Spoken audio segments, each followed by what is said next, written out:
उन लोगों ने असलम से कहा, अगर नवाज यहाँ गांव में दोबारा नजर आया तो हम उसे जिंदा नहीं छोड़ेंगे। तुम्हारी बेहतरी इसमें है कि इसकी दोस्ती छोड़ दो। ये धमकी देकर सब लोग वापस अपने घरों को लौट गए। शाम को कौसर और उसकी वालदा, सास और बहन एक बार फिर असलम के घर गई।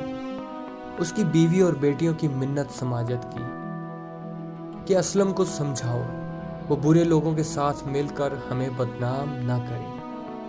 हम भी आपकी तरह इसकी बेटियां हैं। जिसकी अपनी बेटियां हों उसे किसी दूसरे की माँ बहन को मैली निगाह से नहीं देखना चाहिए। ये लोग वापस पलटे ही थे कि नवाज आ गया और दरवाजे पर दस्तक देने लगा। रेशमा बेटी ने दरवाजा खोला।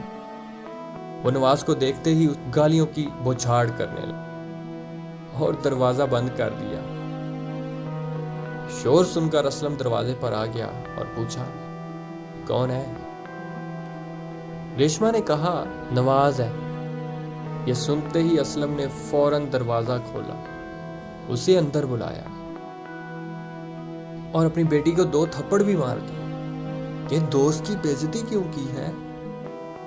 रेशमा वापस चली गई, मगर उसके अंदर जवार भाटा सर उठाने लगा, मगर वो कुछ कर नहीं सकती थी। नवाज के लिए खाना तैयार किया गया। खाने के बाद सहन के एक कोने में चारपाइयों पर असलम और नवाज खुसर फुसर करने लगे। कौसर को अगवा करने के बारे में हतमी मंसूबा बना रहे थे। इस दौरान रेशमा वहां आ गई। बाप के पांव में बैठकर दुहाइयां देने लगी।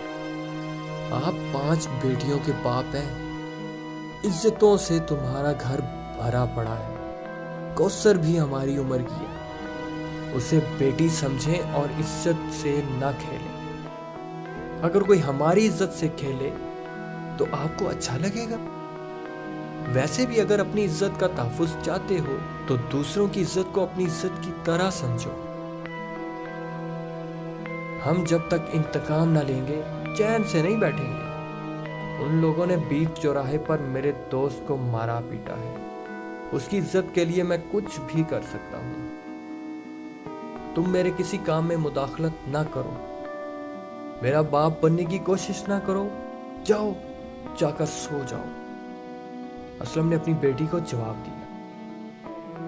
मंसूबा ये पास हुआ कि कल दोपहर डेरे की तरफ जाते हुए कौसर को अगवा करके दूसरे गांव ले जाएंगे।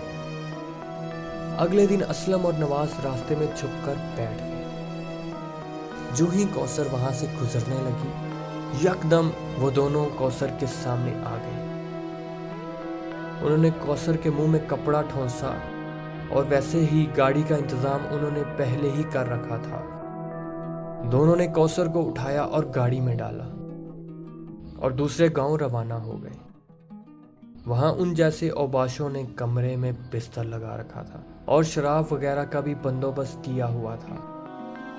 वो कौसर को कमरे में लाए, बिस्तर पर धकेल दिया और खुद बाहर खाना खाने लगे। और सबसे पहले असलम को कमरे के अंदर भेजा गया कि जाओ, जाकर अपनी हवस की प्यास बुझाओ। असलम जब अंदर दाखिल हुआ तो कौसर मुंह घुटनों में छुपाए ज़ारो कतार रो रही थी। उसने आओ देखा ना ताओ दुपट्टा सर से उतार कर दूर फेंका, कमीज तार तार कर दिया, फिर दोनों हाथों से मुंह ऊपर करके अपनी तरफ किया तो चेहरा देखते ही उसके 28 तबक रोशन हो गए।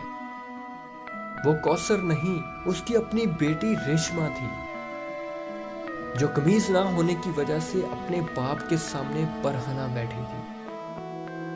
ये देखते ही असलम गश खाकर गिर पड़ा और फिर न उठ सका। रेशमा की आंखों से गुस्से की वजह से शोले निकलने लगे, जिन्होंने पूरे घर के दरो दीवार को आग की तरह लाल कर दिया। लोहे की तरह दीवारें तपने लगी। एक बेहतरीन बाहया लिबास पहने बाहर निकली, आंखें आग के अंगारे बरसा रही थी। जिधर नजर जाती मिट्टी में भी आग लग जाती। वहां पर दीगर लोग आग की तपिश की वजह से तिलमिलाने लगे। पांव के नीचे अंगारे दहकने लगे। दरवाजे की तरफ भागे तो सामने अंगारों पर बिच्छू चल रहे थे, जबकि दरवाजे पर एक बहुत बड़ा अजदहा मुंह खोले खड़ा था। वो वापस पलटे तो रेशमा की आंखों से निकलने वाले शोलों ने उन्हें जलाकर कोयलों में तब्दील कर दिया। ये कोयले पानी में तब्दील होकर गंदी नाली में बहने लगे, जबकि रेशमा एक हूर की तरह खूबसूरत लिबास पहने परों की मदद से परवाज करके अपने घर की तरफ रवाना हो गई और कौसर दूध का मटका सर पर रखे डेरे से घर की तरफ आ रही थी।